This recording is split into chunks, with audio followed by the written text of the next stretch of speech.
Hey guys, welcome to today's episode of Hunkered Down with Seth, the son of a bitch that I got on right now. No, I'm kidding. Uh, it's a. I told him before, let's be positive, let's have a good time. So I thought one of my favorite people. He's been on America's Got Talent. He is an amazing, amazing improviser. If I could do a duo with anybody, there'd be a bunch to select, but he would definitely be on the list. My good buddy Dave Johnson. Dave, the sandwich man, the man with the plan. Thank you for being here. Thanks, Seth. Happy to be here. Oh, absolutely. So how are you guys Of course, doing? when I say First of happy to be here, I guess I'm. When I all, say happy to be here, I guess I'm sitting in a room in my house. So, happy to be here is kind of interesting. definitely. Well, I'm always glad to hear from you. I don't know Yeah. anybody who wouldn't be glad to hear from you, except I don't know your personal life. So professionally, everybody would be glad to hear from you. It's very nice. Yeah, so let's start with the hard hitting questions. You are known as the sandwich connoisseur of Seattle.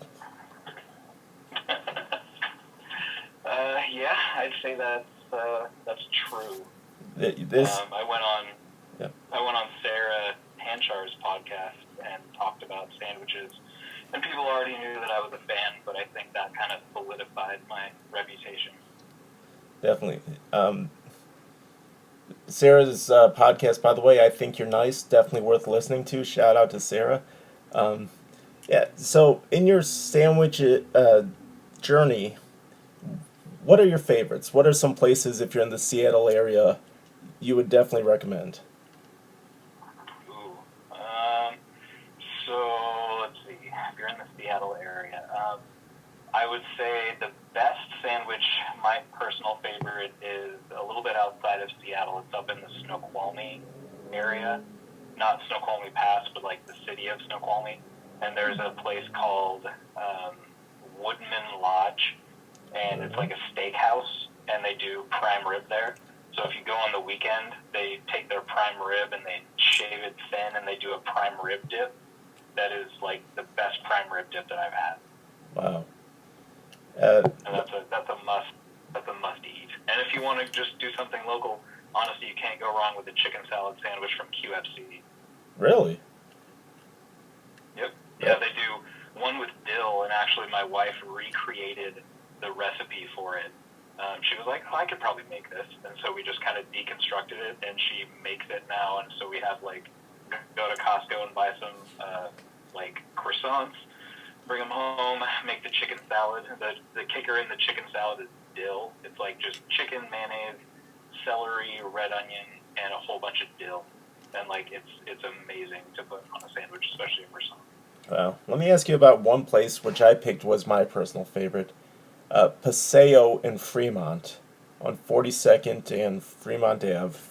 Have you been there? Your thoughts? I have not been there yet. There's a lot of like famous sandwich places in Seattle that I have not been to. But, like I've been to Tats, I think twice, and that's really good. But yeah, I've heard Paseo is amazing. I um, just recently got into what are they called, Cubanos, and I've heard the Oh, Paseo one is like amazing. yeah, that's one of those you have it and you're like, I don't need to go anywhere else. Yeah, I'm sure. Like, Yeah, I just started having those recently, and they're really good. So I really want to try theirs. I didn't know it was in Fremont. I yep, forgot. I don't know where I thought it was, but do they have more than one? not to my knowledge. So, Oh, okay. just to tell you Yeah, I'll have about to look it up. Paseo, that is always the last place I take people before they fly out of Seattle. Like if I have family coming in town, just because I want to save the best for last, just so they go out with a great note. Oh, nice. So And get on the airplane smelling like pickles and pork. exactly, that's all anybody wants. This is fun. We should do a couples retreat, like you, your wife, me, and my dad. I've missed you, Dave. So I am totally down for a couples retreat of sandwiches. for sure. Okay, let's move on to another topic. You are a national TV uh, veteran. You have been on America's Got Talent. So how'd that come about? And just tell everybody how the whole process and what you did. Okay. So how did that come about? I was in high school. I played the guitar, and then after high school, I just kind of put it down and didn't touch it for a while. And then when I was, let's see, when was it, 2009 or so? Um, I got, yeah, 2008, I guess. I was watching Comedy Central and watching a bunch of different stand-ups, and then this one guy, Stephen Lynch, came on, and he sings like comedy songs. Yep. And there was one that I thought was just absolutely hilarious. And so I was like, hey, I should learn how to play this. And so I grabbed my guitar and I just learned how to play that particular song. And then eventually I just kind of kept learning a bunch more of his songs. And then a buddy of mine, Josh, was playing an open mic at a bar in Renton. And he was like, I went to that to watch him play, and he was like, hey, you want to play something? Go ahead. And so I grabbed the guitar and I got up there and I sang a bunch of Stephen Lynch songs. And like the audience was loving it, and people would come up to me after the open mic night and ask me for CDs.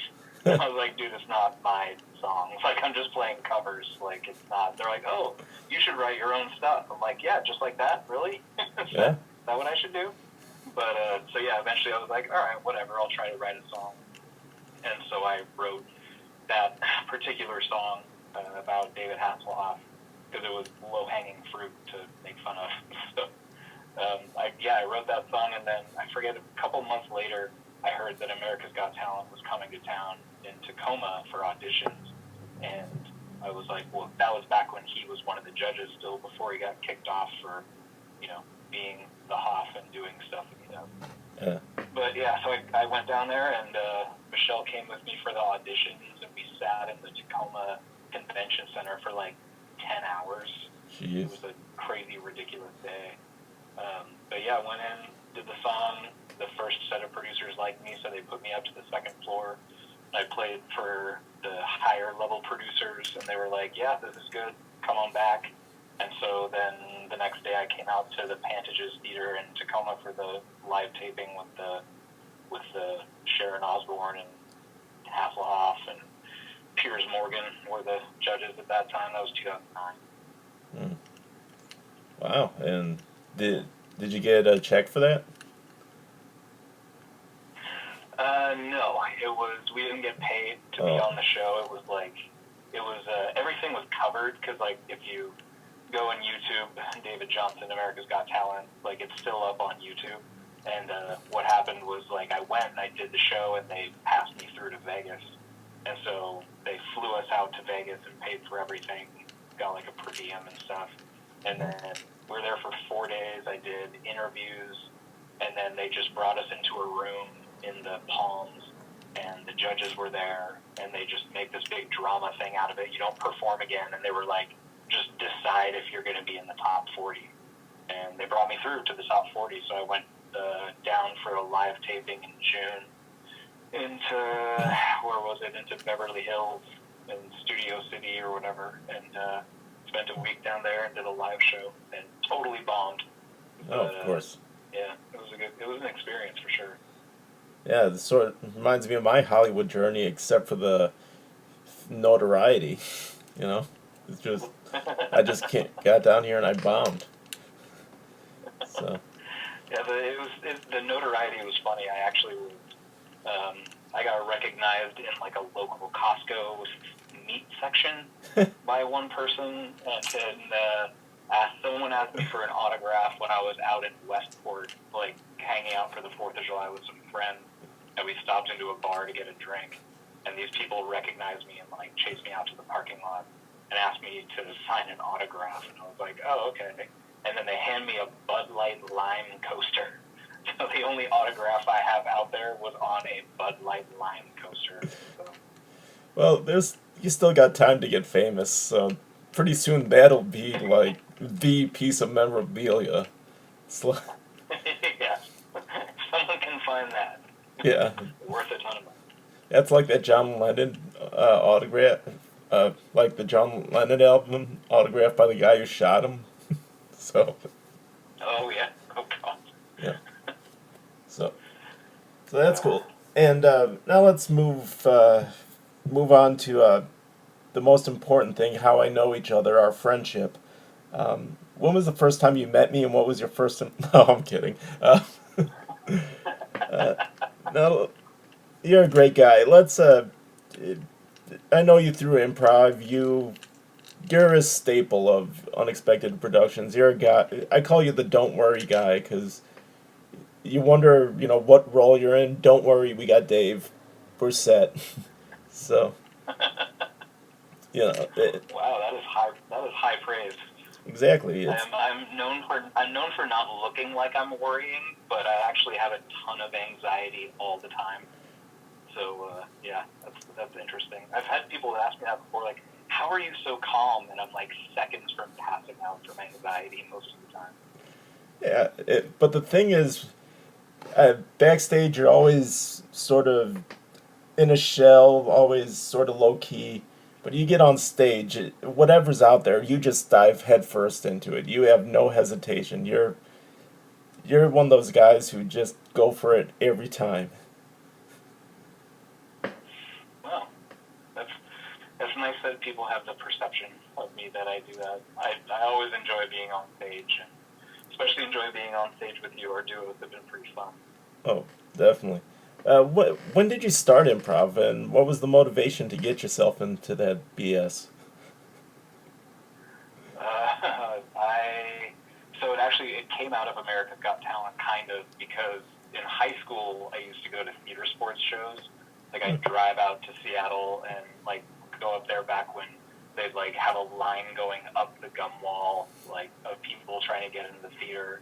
And then as soon as they'd open the doors, we'd like run in and try to jump into the front row and stuff like that. So I did that in high school a bunch. And then so after I got out of America's Got Talent, that second round was like kind of forced creativity because I only had the one song. And when they were like, "Yeah, you're coming through to Vegas, we want to see more," I was like, "I don't have anything else." So I had to like write a song like, "Okay, here's the date. You're gonna have to perform something and start from scratch." So I got annoyed with that forced creativity, but I didn't want to do that after I got out of the show. But I wanted to do something like creative and comedy like and whatever. And so I remembered having gone to theater sports and that they did classes. So I convinced a friend of mine, Amy, to go and take classes with me because it's scary to go in there and do it alone. And I just immediately fell in love with it. I think that was back when there were only 500, 100 through 500 classes. I think there's like 600 now. Yeah. But I took 100, 200, 300. I think by the end of 300, I started volunteering, to take tickets to help pay for classes. So that was back when they were at the Intimon Theater for a little while. So that's when I started volunteering and taking tickets. And then eventually there was a spot open to do and learn how to do tech, so I started doing tech. And then I was doing duos, and then Jay was setting up stuff for the UP North thing up at Edmonds Community College, and he was like, "Hey, do you want to come perform up there with us?" And I was like, "Heck yeah, that'd be awesome." And so I went up there and did a bunch of shows at UP North, and then I got into they were doing auditions for Improv Anonymous on Thursday nights, got into that group. So like at one point I was doing like 5 or 6 days a week I was doing improv, which was didn't exactly make my wife happy, but she was super supportive at the time and knew that I really wanted to dive into it. And over the years, I've kind of had to dial that back. Like, all right, Oh yeah. I had my intense improv time, and now I have to be like, let's pick and choose what days of the week that I go do that. But yeah, that's kind of I just dove head first into it from that point. Do you remember your first theater sports and who was on it and the team name? Oh, well, I listened to Chaz's episode recently, so I had a feeling you were going to ask that Yep. question.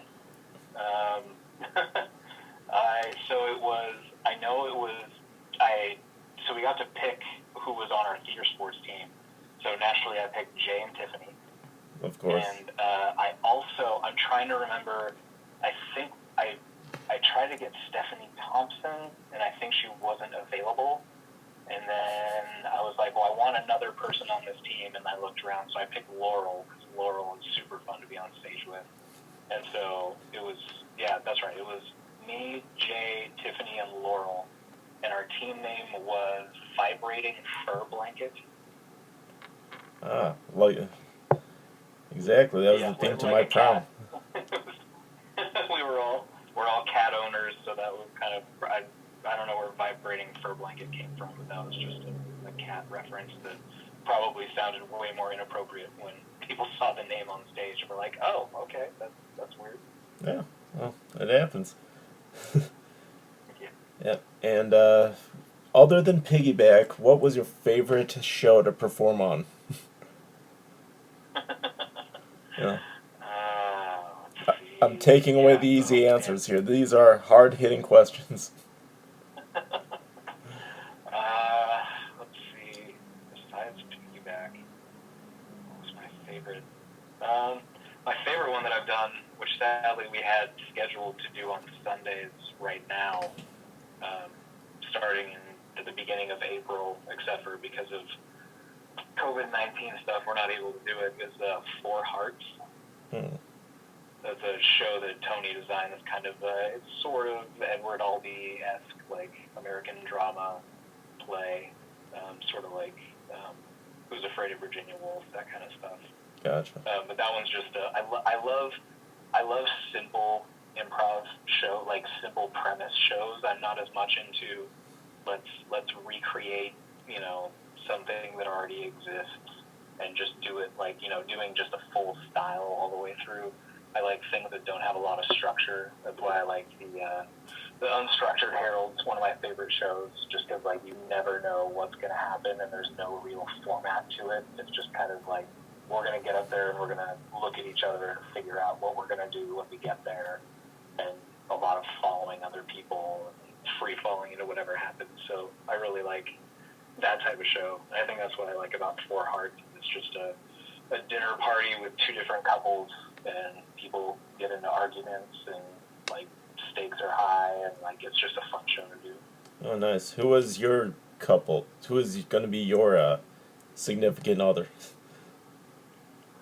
Well, they let the audience pick that. Oh, cool. Like before the show, because there's always four of us when we go up on stage after talking to the audience, and we like ask the audience if someone reminds them of a family member or something like that. And so they pick a person, and they say, out of the other three on stage, who do you think this person would be in a relationship with?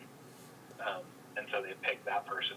So it's totally different on who the four people are and who the audience picks. I ended up being in a relationship with Dave Clapper most of the time that I was on stage.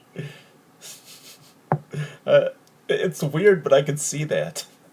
Like, I guess that's why people picked it, because they were like, who do you think on stage you'll be with? Oh, totally that guy, like for sure. So, yeah, because he's really fun to perform on stage with, and was really good for being a scene partner.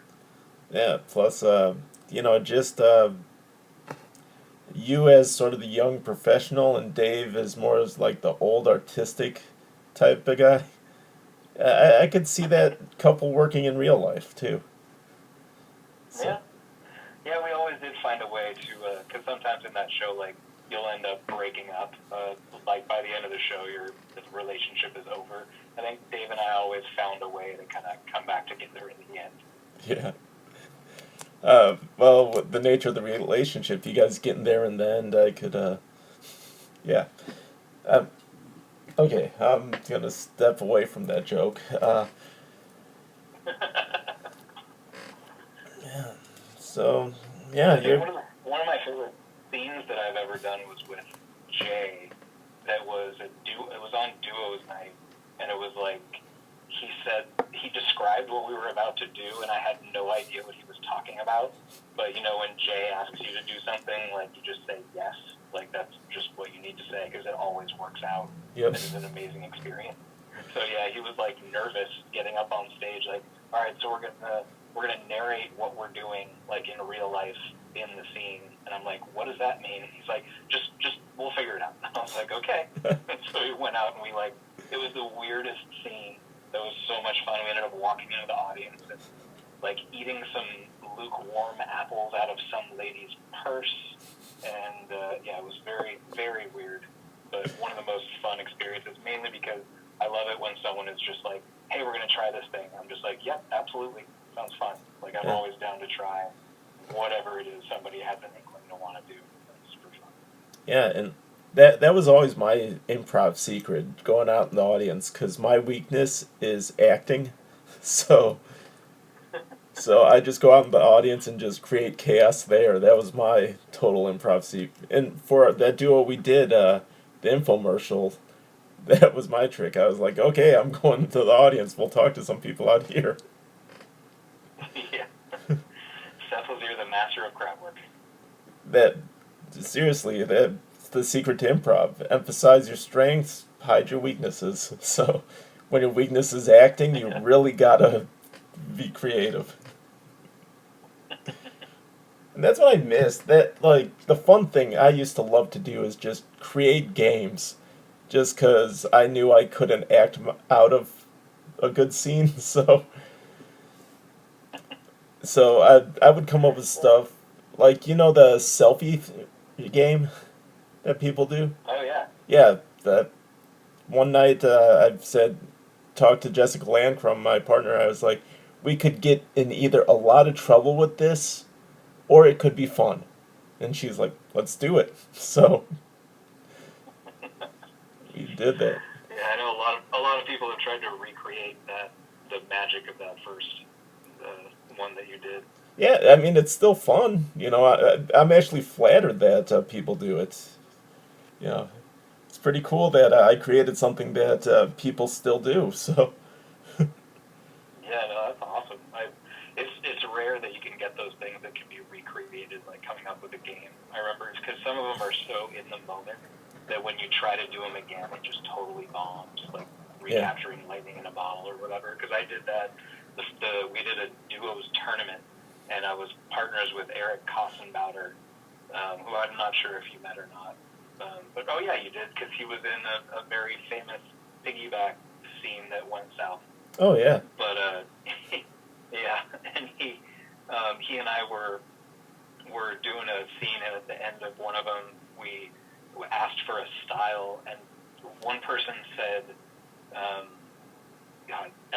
ballet, and someone else said hip hop, and so we just took them both, and we were like, all right, we're gonna do a hip hop ballet, and like so we did that, and it went over, and it was amazing.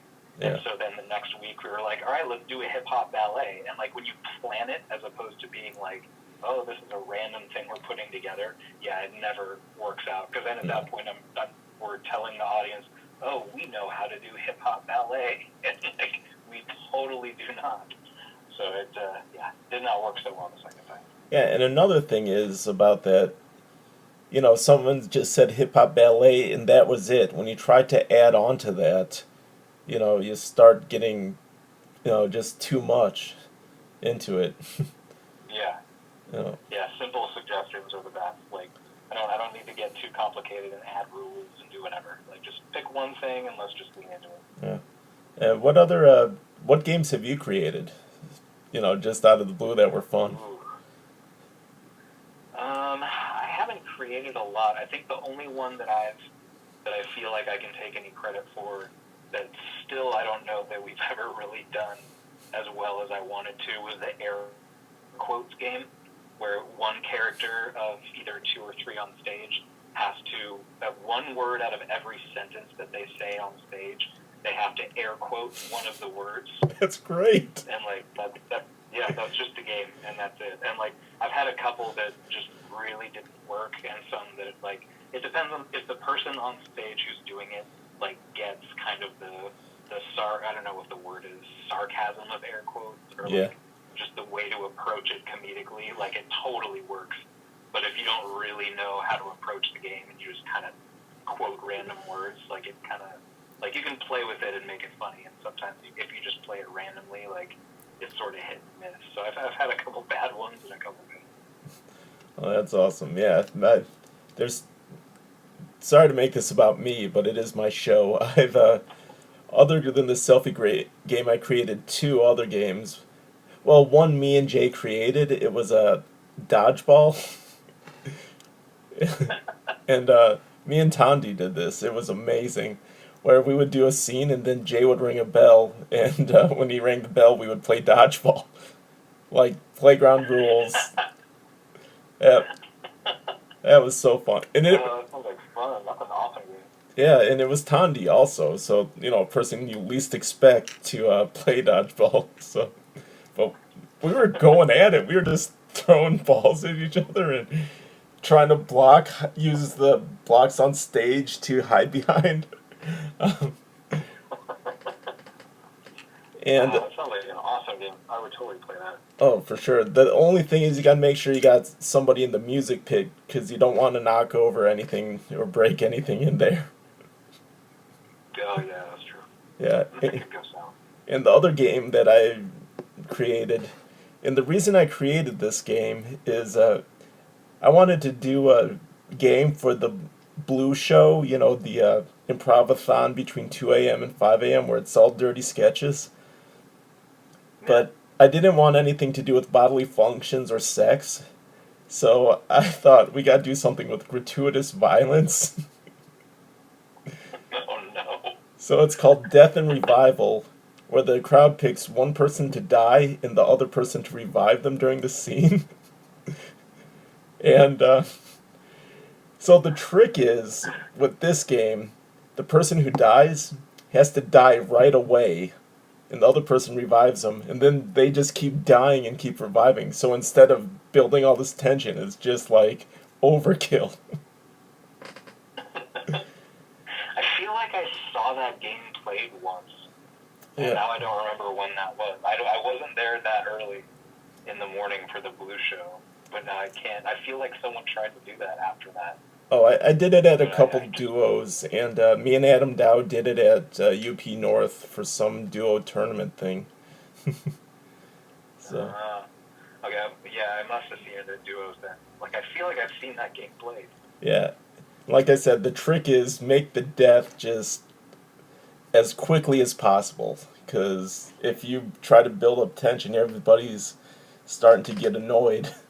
But, Yeah. All that quick death and quick revivals. yeah. That's something I like.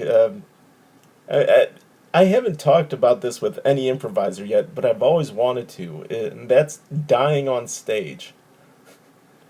Like, acting dying on stage. It's such it, it's it's such a good part of like any story and any art because you just got the body on stage for the whole time. I don't know. I mean, have you ever died on stage or been around somebody who's died? What's your experience with this? I always wanted to know from like an experienced improviser, their reaction of somebody dead on stage. I I have definitely died on stage multiple times, and not just as like an ender to a scene. I mean, a lot of the time, if you're doing a scene that you think is going to be at a funeral parlor, someone will run out and just lay down and be the body. But that's a little bit different if you like died before what's going on the scene. But dying in this, like I think I've done at least a few times doing Quentin Tarantino style. Like at some point, someone's going to come in and shoot everybody. Yeah. And so I, crumpled up against the wall after getting shot, and then just laid there for, at least 30 seconds while the rest of the scene plays out. I'm trying to think of a couple other examples, but I know I've died on stage and laid there for a few different things. Yeah. It's an easy way to build build your wear, if you will, like on stage to have like a dead body and there, like it just creates kind of like I don't know if ambiance is the right word, but like, builds that space that you're looking at. It's just like, oh, hey, there's a table here, and I'm going to be the table. Like, it's just another thing, and there's a lot more emotion involved in a dead body in a scene. So, Oh, for like, sure. yeah, I like it as a move on stage, as long as you have enough people there to keep carrying the scene on. Yeah. In duos, it might be kind of interesting. Yeah, because it's all about context. Me and Clapper actually did a duo where we did a Shakespeare scene where I died immediately choking on some calamari, and he just went on this soliloquy, and then every once in a while my ghost would yell something at him. So Sounds awesome. yeah, definitely. Oh, there's a game where you get a what is it? You get a fairy tale from the audience, and then you have all the other improvisers in the show. Usually it's theater sports or something, so you have like 6 other people or so on the stage as dead bodies just everywhere, and you're like in a graveyard apparently or something. And I don't know why that is, because then why are the bodies just laying there instead of being buried? But whatever.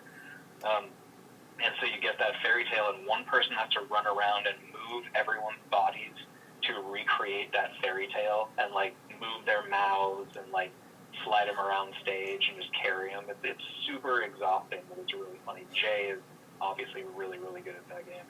Oh, definitely. All right, so rounding third and coming home, I gotta wrap this up. You're a big sports guy, Seahawks, Mariners, that sort of stuff. Or is my research wrong? I would say I'm up there on Seahawks, but I'm not as much of a Mariners guy. Oh, thank God, because I was so your Seahawks fandom, and I got a lot of flack up at UP because I'm a born and bred Packers fan, and Oh yeah. so how do you think the Seahawks are going to do next year, if there is a next year? What are your thoughts on their upcoming season? Man, I feel like it's rinse and repeat for the Seahawks right now. They're like we bring in something that's going to be really splashy and interesting, and then it kind of fizzles out, or does fairly well and isn't amazing, but we're never not competitive. Yeah. And I'm not sure if we've made enough moves in the off season to push us into a NFC Championship to Super Bowl kind of range. Like do I think we're going to make the playoffs next year? Absolutely. Do I think we're going to go to the Super Bowl? I don't know. I haven't seen anything to prove that yet. I would say we have a chance, but it's another. We're always competitive. We're going to win 10 or 11 games. And yeah, we'll be mid playoffs, win a game or two, and then it depends on who we play. Yeah, if you just got the extra 6 inches against the Niners, cross that goal line. Who knows? Yeah, I know. Yeah, that was pretty painful. Not as I don't know. I've tried to not care about football as much as I did, because back in 2012, when Russell Wilson was a rookie, and he was like this bright and shining young star, and then we got to the playoffs, and then our defense blew a comeback that he did against the Falcons, and it wrecked me for 4 days. I was so depressed and so upset about it. Yeah. I vowed after that moment, I was like, I need to not take this quite so seriously. It's just the game. It's fun to root for and be vested in, but I need to kind of relax. Yeah, but I love Russell Wilson because he went to Wisconsin, and he's one of those guys. You put him on any team, they're in the playoffs. That's Yeah. So, all right. Well. Yeah, I would agree. Well, Dave, always great talking to you. Always great hearing from you. Is there anything you want to give a shout out to?